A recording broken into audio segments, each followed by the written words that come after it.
think we're live. Thanks for joining us, guys. This is one of the weekly Meatgistics live streams, which is just about meat processing, so don't come here expecting giveaways, things like that. We've got the chat going, so if you have questions on how to make venison summer sausage or anything else really pertaining to venison cured sausage of any kind, feel free to pop it in the chat. I will check that periodically just to see how it's going. We have made some venison summer sausage. We shot B-roll of a bunch of what I consider to be the key parts. So we will put those up on the screen as I go, so we can show you what we were doing, how we did it, what it looked like, and again, answer any questions.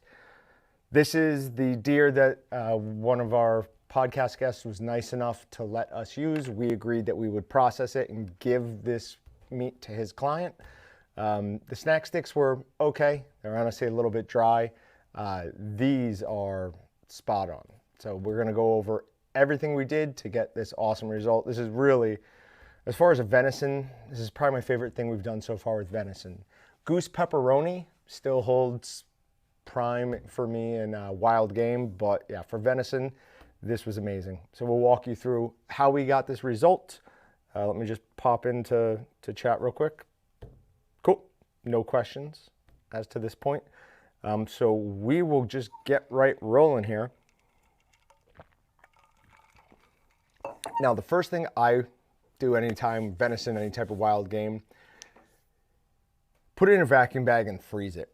Freeze it, I like to freeze it totally solid. Then 24 hours before I'm ready to process it, I put it in the fridge and start to let it slightly defrost. Then get yourself a good serrated knife. That's really gonna help you. So Patrick, let's shoot to the cutting up of the meat. I can just watch it up there, right? Yes. Okay.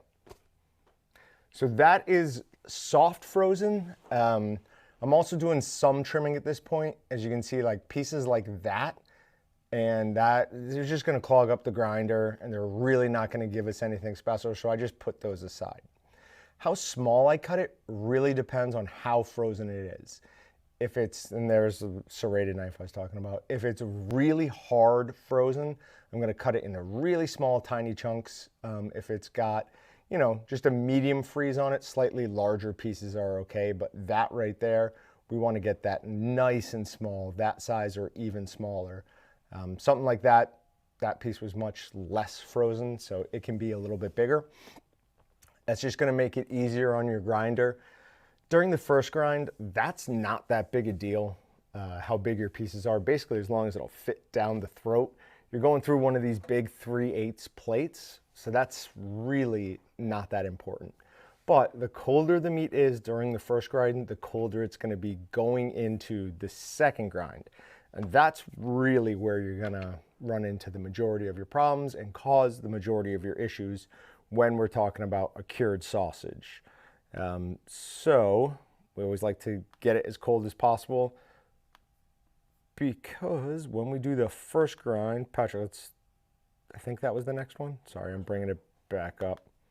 Yep. So for the first grind, that is our new Walton's 22. I've got Specco plate and knives on it, so it's chewing right through that stuff. Absolutely no problem. Just basically the only thing slowing that down is how fast I can feed it down through the grinder. Obviously, venison's gonna be a much darker red than pork for sure, and even darker red than beef. And it's gonna have much less fat content to it, so you don't even have that fat from the pork or beef to kind of balance it out. As you can see, it just looks super, super dark. But yeah, the grinder did an absolutely great job on that. I mean, the meat was very cold, so I would have expected nothing less out of a 22, but yeah, chewed right through it. I was really, really happy with how that did. Now, for this, we wanted to do a couple of different experiments with it, because, I mean, yes, it's valuable to make the summer sausage for the guy who let us use his deer, but, I mean, why not try a couple experiments while we can, or at least see how a couple different things work. So in between the first and second grind of that, we took our first grind and put it in our deep freeze. We then ground our pork fat separately. And so pull up pork fat. When we were grinding the pork fat, pork fat's super easy to grind as long as it doesn't get warm. That's cold, but not nearly frozen. So I'm just cutting it up to chunks that basically I can push down the throat. They don't need to be anywhere near as small. Both the first and second grind generally will be easier as long as our pork is reasonably cold. As you can see, it's pushing out a little bit of the meat that was stuck in the head there. And there, just quickly goes through, chewing through that pork fat on a 3/8 inch grind. We've done it a couple different ways in the past with larger diameter sausage, like a summer sausage. I've done it twice through a 3/8 before, but this I wanted it a little bit better mixed in. So after we did this first 3/8 grind, we went back in and went through a 1/8 plate. And this is where it could have gotten a little bit tricky. You know, a 1/8 plate with pork or pork fat can possibly cause issues, but all we did here is we made sure that we weren't putting it too quickly down the throat. You don't ever want to get to a point with pork fat where you're using your stomper to really push it down. What I'm doing there is clearing the little bit that gets stuck sometimes right above the auger, but I'm not pushing a whole bunch of the pork fat down that throat. With pork fat and with pork or with any type of meat, you want to prevent causing like back pressure, basically. So you'll see it here a little bit. There'll be a better example, but you want the meat or the auger basically just carry the meat down to the plate and knife. So, I mean, that just looks like really fine spaghetti. So we're perfectly happy with that. All right, let's go to the second grind, Patrick.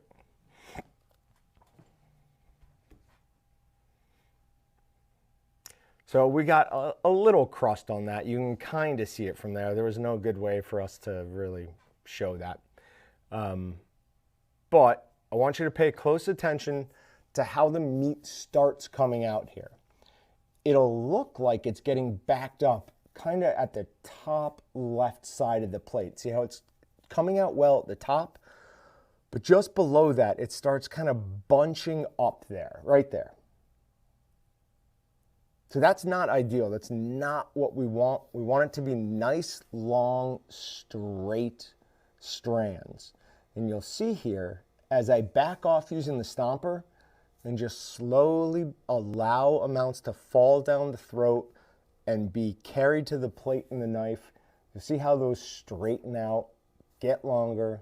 So that's less stress on our proteins. It gives us a better grind, and it is much faster. So we said this during something. I don't remember, maybe it was like our last podcast or something, but you really only want to use your stomper for when little bits of it get trapped above where the auger can grab it. You just want to push those down a little bit. You don't want to be forcing this down. You can also use it if you have really, really cold meat, like basically frozen, and your auger can't get that initial grab. Pressing it down will force it into that first runnel, and that'll take it as well. But yeah, just in general, you don't want to be using your stomper to force that meat down there. And then, so we did 3 different batches. There are 3 different batches here. We weighed them all out. They were 7 pounds each. And then we did it at 3 different fat percentages. We did one at 20% fat, one at 25% fat, and we did one at 30% fat.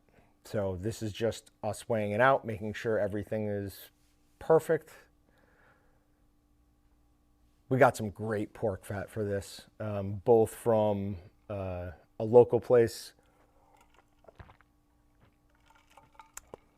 and we know a guy who brings us much pork fat. But yeah, absolutely great pork fat. And then we also, because we use the jalapeno summer sausage, and Excalibur's jalapeno summer sausage does not have jalapeno flakes in it, but their snack stick does. I've always thought that's backwards. So I wanted to add just enough jalapeno flakes to at least give it some appearance. It doesn't need the taste, honestly, but we wanted to give it the appearance.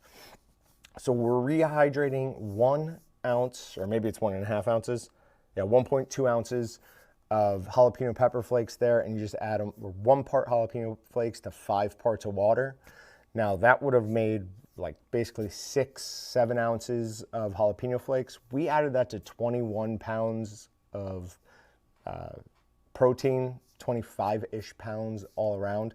So it's not really adding much on the taste. You want to be between 3 to 6% of the total product weight in rehydrated jalapenos if you're wanting to impart a taste. But I wasn't really looking for that. I was just looking to give it some nice appearance.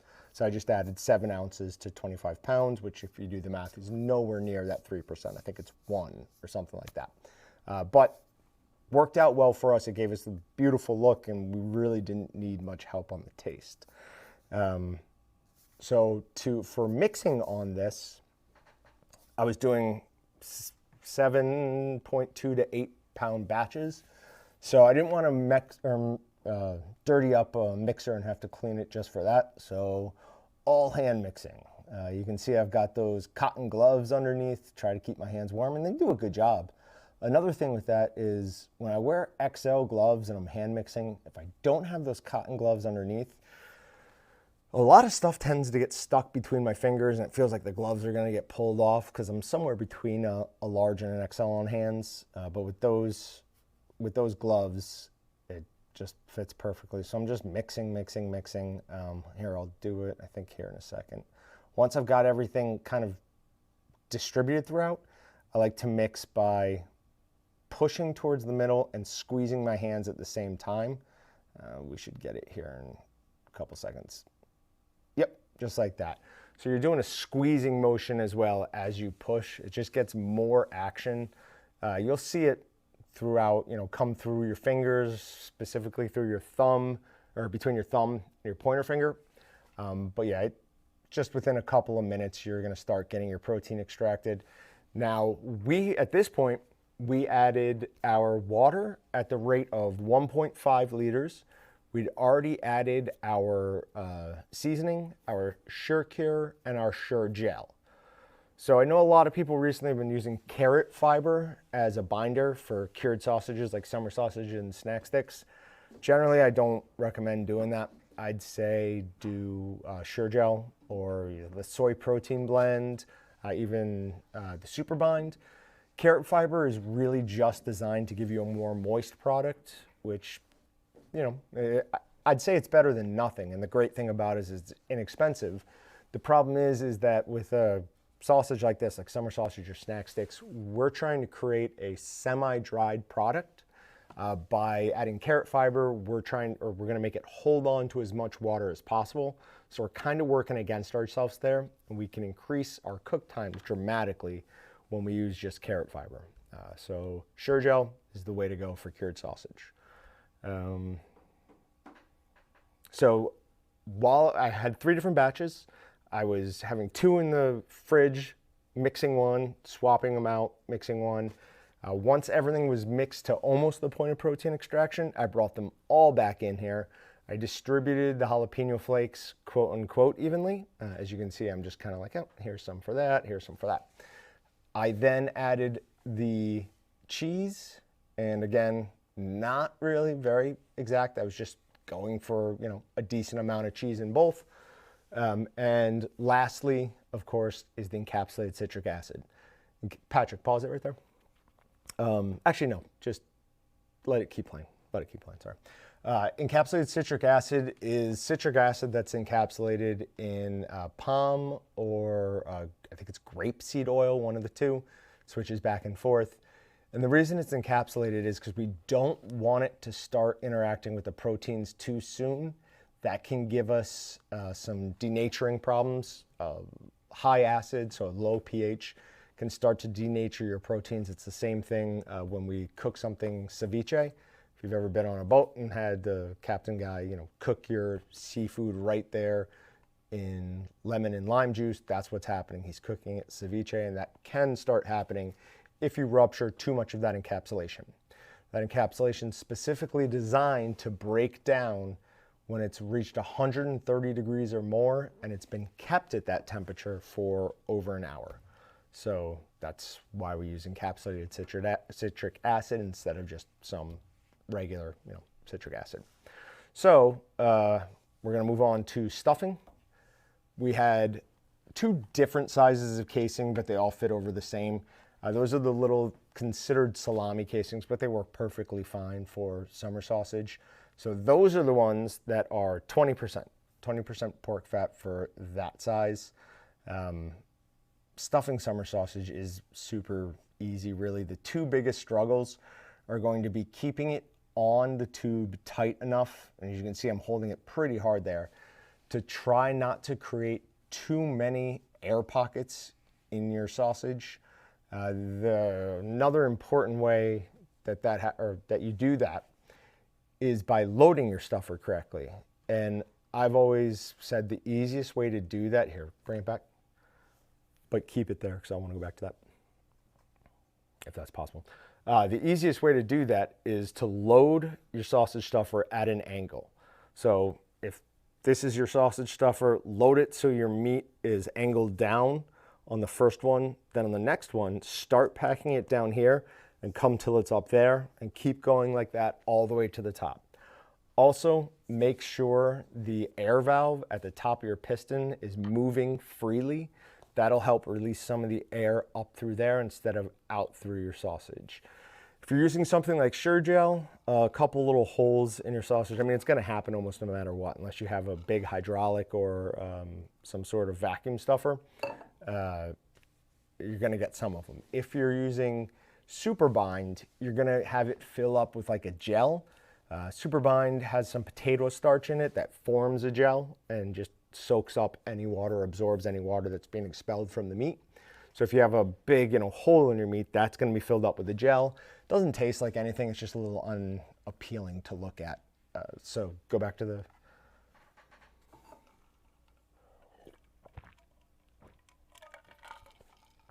So as you can see there, I'm taking these casings directly out of water, so there is a lot of moisture coming off them at the end. If you're doing this on, depending on the surface you're doing on, you may need to pay extra attention to that, or do a better job of just somewhat drying them before they go on the tube. This is a crushed quartz surface, so I'm really not concerned about getting just regular water on it. But there you can see pretty well how hard I'm holding that onto the stuffing tube. I've really got my fingers gripped down there, not just letting it push the casing right off. I'm making it fill it completely as it moves it off. So we're just moving on to a different concentration. That is the 25% pork fat one. And again, just same thing, just really trying to hold it on there. Oh, good point. Yeah, yesterday, before I did this, I finally switched back to my rubber feet. So I don't have that clamped down. That is being held on there just by those suction cup feet. Something that we're hoping to have on the next shipment of sausage stuffers. Not the ones that are coming in a couple of weeks, but the ones following that. And when we get those, we should also make them, I don't know how you would say it, compatible with previous models. So somebody who had an old 11 pound could buy the suction cup feet and upgrade their kit with it. I absolutely recommend it. It is way easier than finding a way to clamp it down every time. Plus, I do think it just holds it better. The one thing that can be annoying is moving it. Like right now, getting this off, I will have to pull it to the edge till I can get these two to like break the seal. They have these little knobs on them that you can pull up, but it's really hard to pull those knobs up and lift it all at the same time. So I always just push it or pull it till it's towards the edge, break that seal on two of them, and then it's a lot easier to move after that. I'm gonna quickly look at chat here. Thoughts or opinions on the cloth casings? I mean, there's this cloth that some people use because it has an interior lining. It's like proteined, or some of them I've seen with like pepper or different seasonings. We don't really do a ton with cloth casings, so I've never really used them. In general, for summer sausage, I like fibrous casings better. I've used the inedible collagen a couple of times, but they're a little bit more difficult to prepare and basically give you the exact same functionality. So I don't see a reason to deal with that little extra annoyance, because inedible collagen casings, you have to soak for 15 minutes in 15 degrees Celsius water in a 15% salt solution. These, I mean, yeah, they take longer, but you just put them in hot water and let them soak. They're fine. I always, anytime I'm getting ready to go, about 30 minutes before I start, I throw these in some hot water, and by the time I need them, they're well past done, or well past ready. So that's a lot easier in my mind. Dave, not yet. We don't sell the suction cup feet yet, but we will shortly. We will definitely have those. We'll have them as options to either purchase when you buy the stuffer, or some of them will come with the stuffer, but yeah.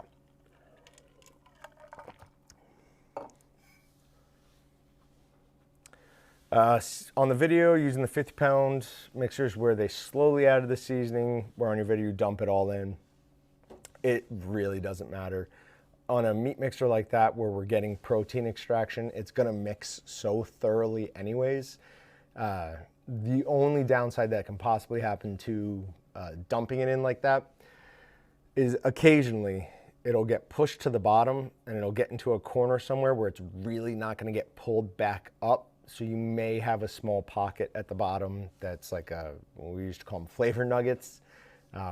But you should see that when you're clearing your mixer, and then it's a simple decision to either, if it's small, just throw that little tiny piece out, or just mix it in by hand there. It would only take less than a minute.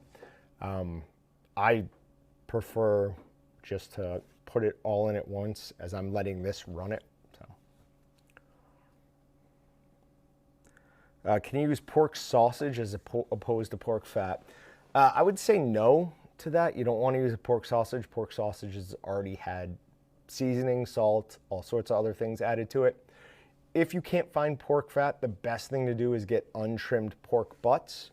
When we did snack sticks from this guy's deer before this, and I did an experiment where I did 20% pork fat in all venison, or 50% venison and 50% untrimmed butts.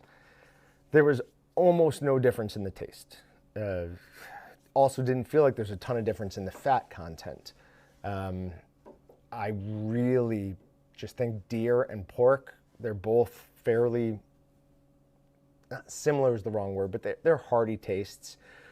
If you're doing something like, if you want to make pheasant snack sticks or chicken snack sticks, then absolutely you want to get just pork fat. But if you're doing venison and you don't mind doing the extra pork, add the extra pork. You'll have a lot more product at the end. Now, I say that, but these are some of the favorite summer sausage I've ever made, and these are straight pork fat with venison.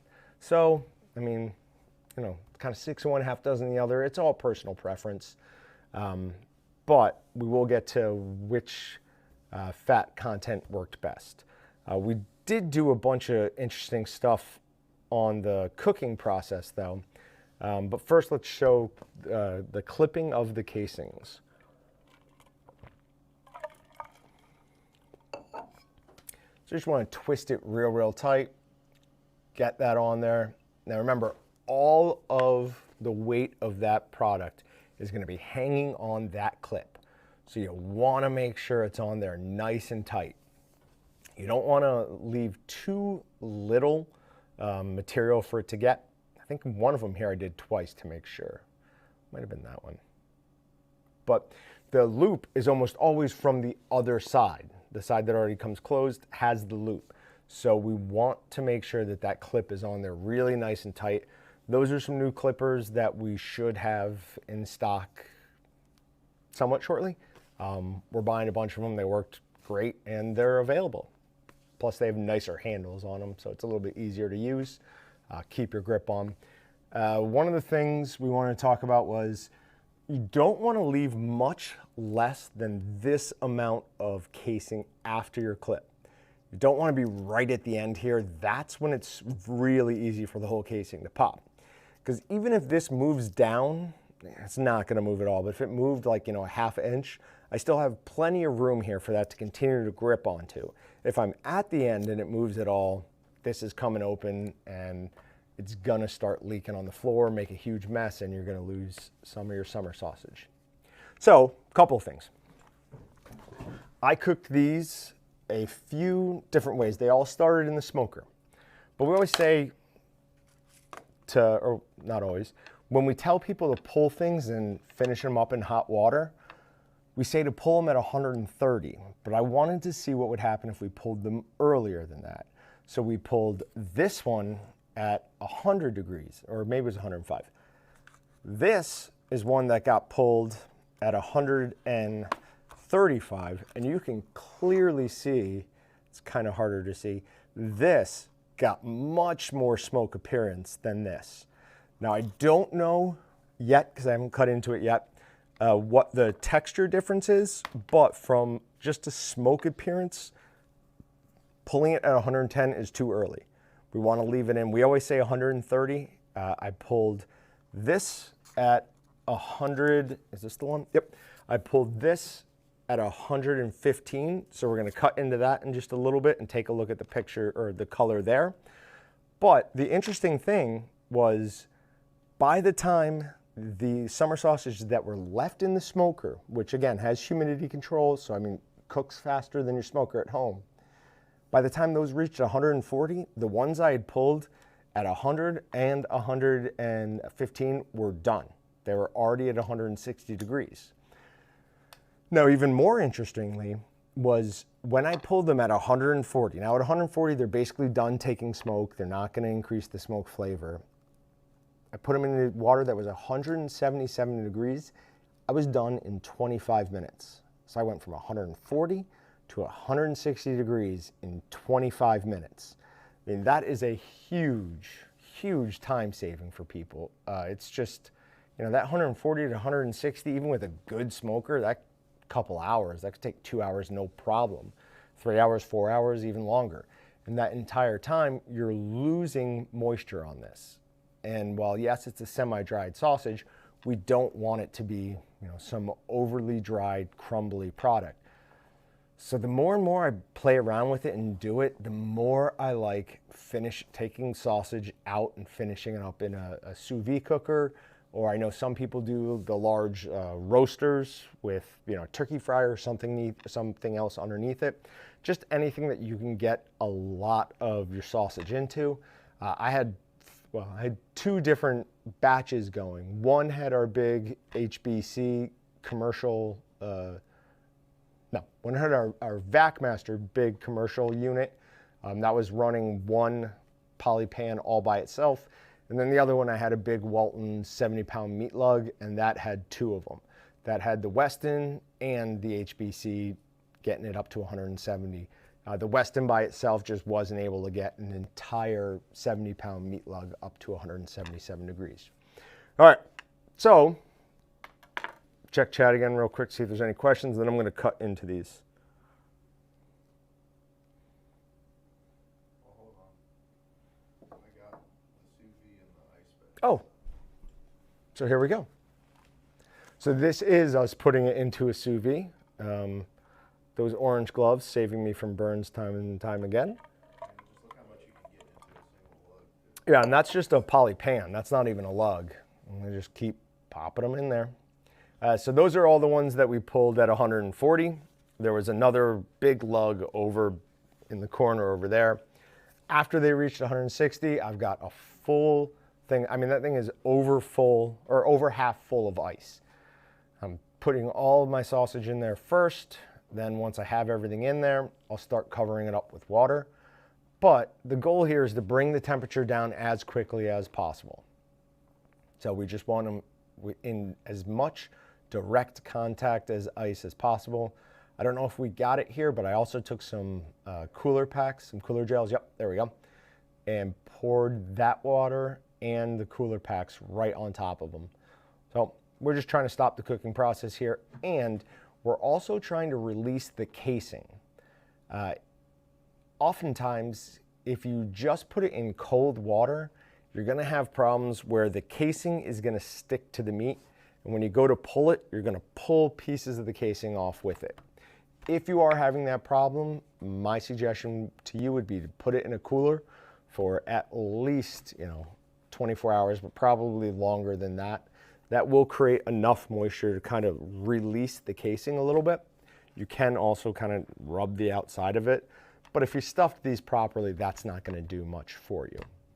Okay, so cutting into it, this is the 20%.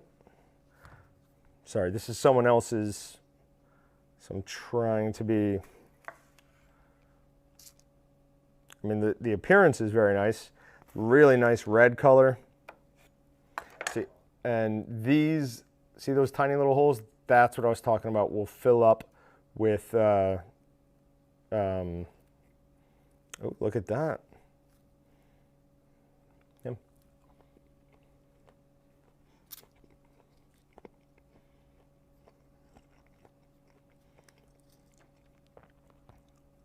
It's really good. It's really good summer sausage. Very, very tasty. But you can see it right here on the edge. Can you zoom in again? You can see it right there. It's got a little bit of a void. So if I had used the super bind, that would all fill up with like a gel. Nothing wrong with the taste. It's just kind of unappealing. So that was the 20%. Very good. Not amazing, but very good. This was the 25%. And this one also got pulled at 115. And that is some excellent color. Very, very nice color. Obviously, we put a decent amount of cheese in these. Cheese and jalapeno just goes together so well. Oop.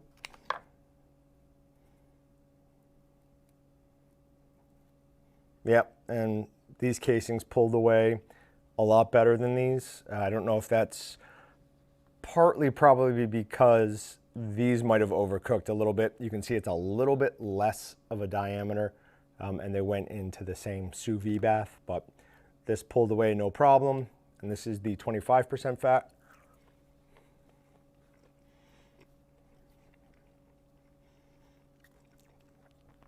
And there's just no doubt that a 25% fat product tastes significantly better. That's got a better texture, it's got a better taste, it's got a nice creamy bite to it. That was a bigger difference than I was honestly really expecting. Yesterday, we had some of the 25-pound, just while we were stuffing, we got down to like, maybe 2 inches left in the canister. So I took a little chub and we just cooked that with it. And then I served that to everyone here yesterday. Everybody loved it. When I bit in or took a slice of this, I was a little surprised at how not as intense the flavor was. But going back to that, absolutely. So very big takeaway from this would be that 25% pork fat, much better than 20%. I'm sorry, I'm just trying to pick ones that I can cut into and not cause an issue for the nice gentleman who let us use his deer. This is 30%. Again, really, really nice color. Part of that color development comes from letting it bloom. So after we take it out of the ice bath, after it's cooled down, we're gonna let it sit out at room temperature for at least an hour. That's gonna help develop this really nice color. So, cutting into it. Now, I haven't had one of the 30% fat pieces yet. And again, pulled away nicely. So,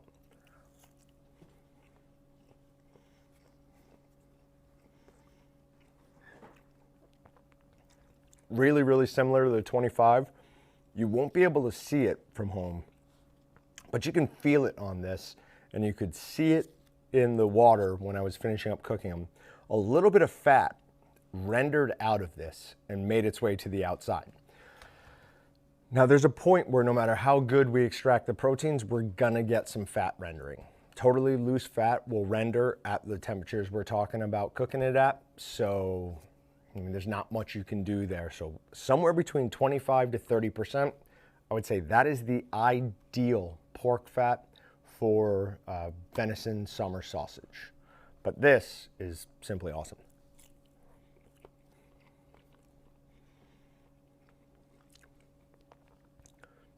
So Dave, no, I didn't.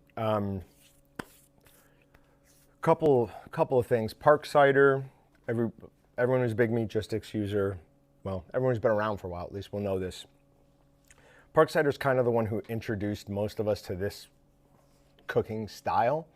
And when I initially started doing it, I absolutely loved the results, but I refused to cook anything in the sous vide that wasn't in a vac bag of some sort, or a bag of some sort. He kept telling me it's not necessary, but I was convinced it was going to wash away flavor. And even more than that, I was worried that it was going to clog the filter of my sous vide cooker. And then Papa Sop pointed out that the bottom of most of those sous vide cookers, they're not sucking in water, heating it up and shooting it back out. Like the Weston has a little propeller on the bottom. So it's just heating water and moving it around like that. So you really don't need to put them in. Now, this, we'll cut into this too, just to see. This is the one we cut or took out at 100 degrees. This one might be a little bit different, but there was not anything wrong with the water in the sous vide cooker that this came out of. It had a slight sheen at the top when I was going to empty it, but it wasn't like there were huge clumps of fat or anything. So let's see how this one did. Yeah, I mean, it's a really good color development, just like the rest of them. And that color, that's part of the reason we add the sodium nitrite, which is the shear cure to it. That's what's gonna help burn this really nice and pinkish red. And again, that casing came away beautifully, no clumps or anything like that. Let's see what this.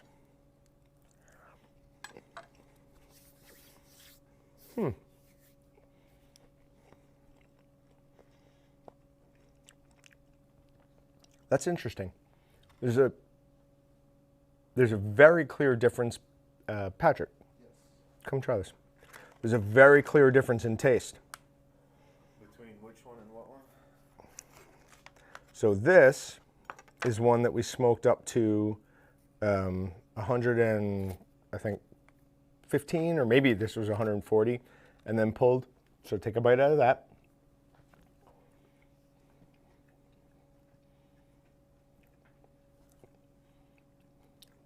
Now this is one I pulled at 150, or I'm sorry, at 100 degrees from the smoker and put right in the sous vide cooker.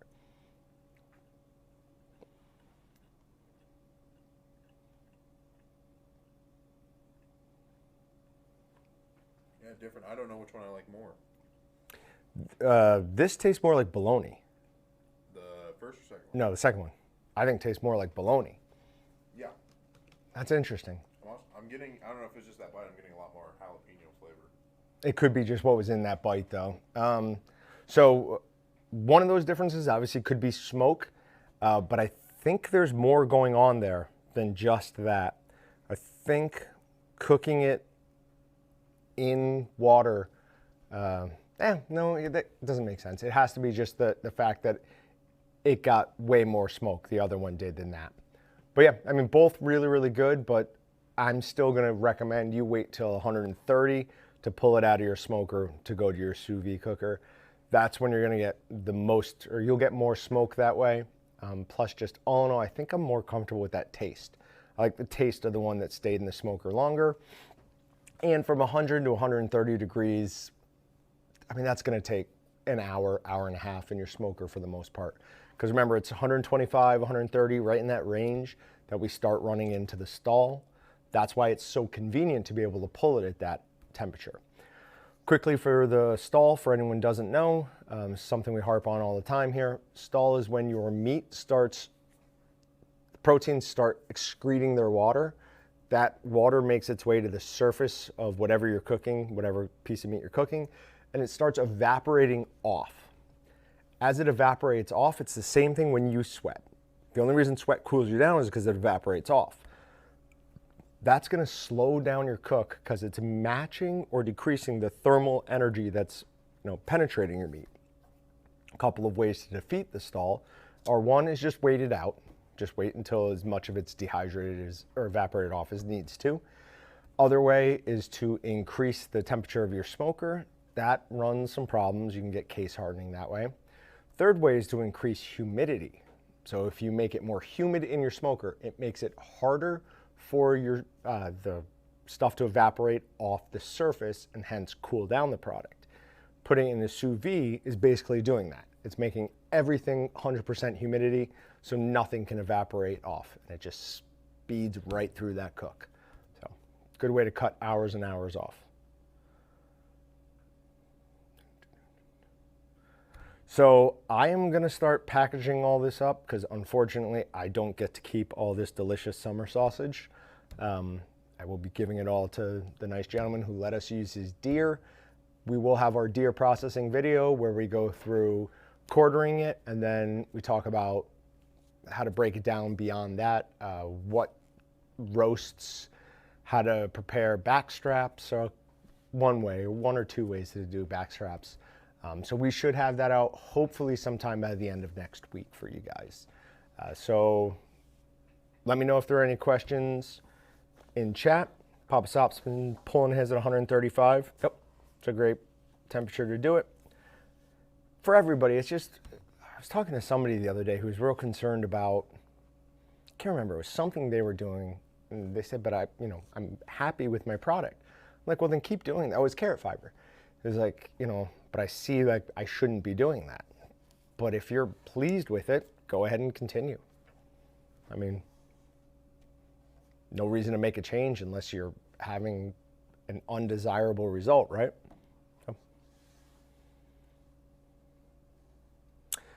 So the sous vide was at 177. What's up, Tex? Yeah, you're late to the party, buddy. The sous vide was at 177. Our smoke schedule was, let me pull that up. Can I remote into that machine from here? I think I can. No, smokehouse dash VM.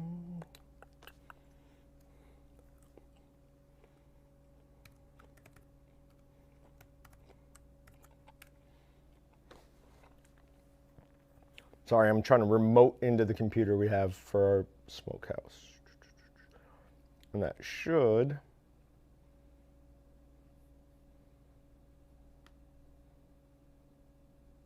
have my smoke schedule there. Unless it is still disconnected, which it is.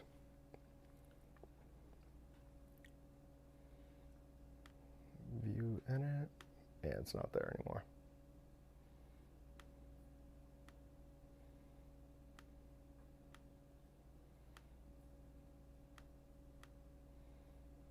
I'm not going to say I will post it in a second because I know I won't.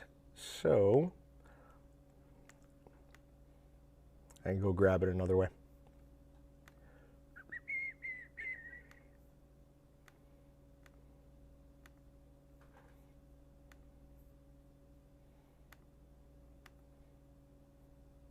Oh, it closed everything else. That's interesting. It closed the live stream. So I don't know how I'm going to stop this live stream now. Yeah, this might be the live stream that never ends. We are still going, you just verified? Okay.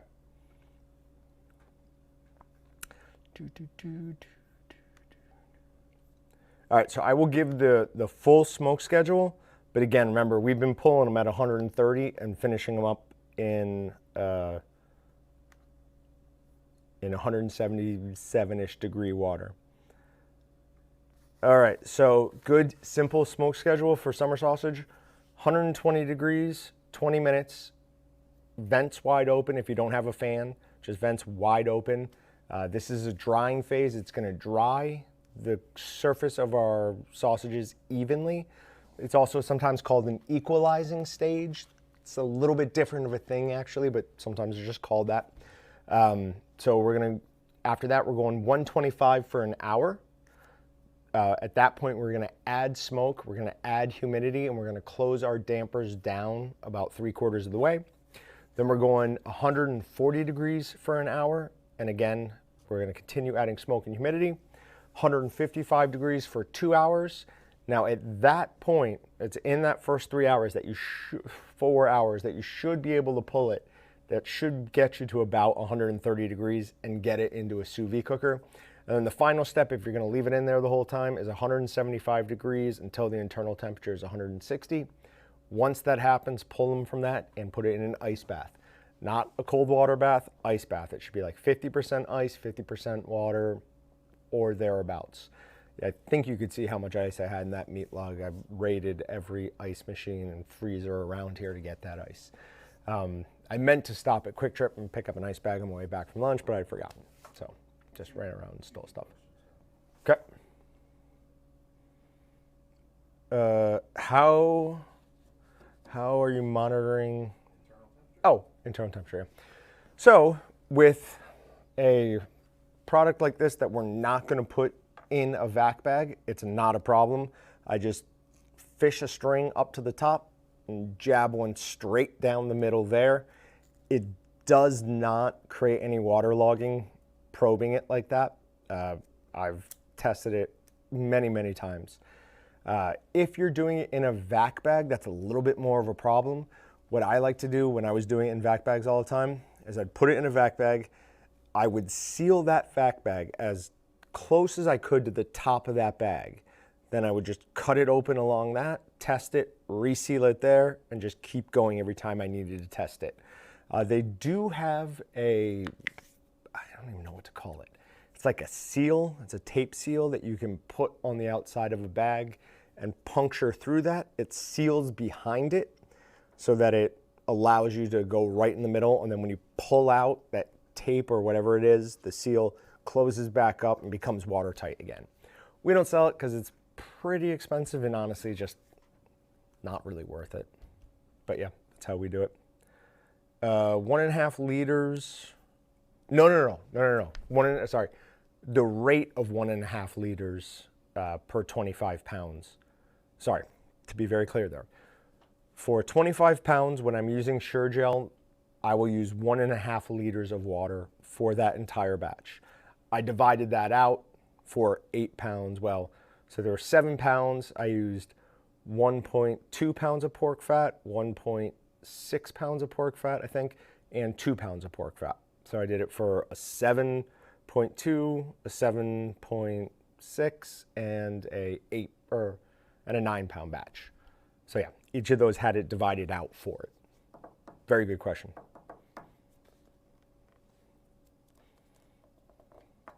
All right, if nobody else has any questions, we're going to be back Monday.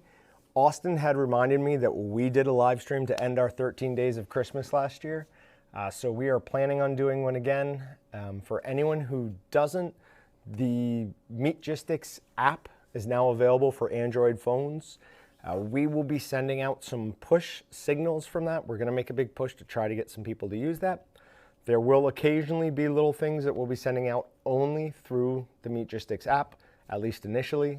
Every live stream that we do, we will push out something to that to remind everybody. So if you have an Android and you enjoy Meatgistics and you want to stay up to date on what we're doing, please get that app. It obviously doesn't cost anything. Yeah, that's it. And one is coming for iOS eventually. Thanks, Pops Up. Appreciate it. Glad to know the app is working for you.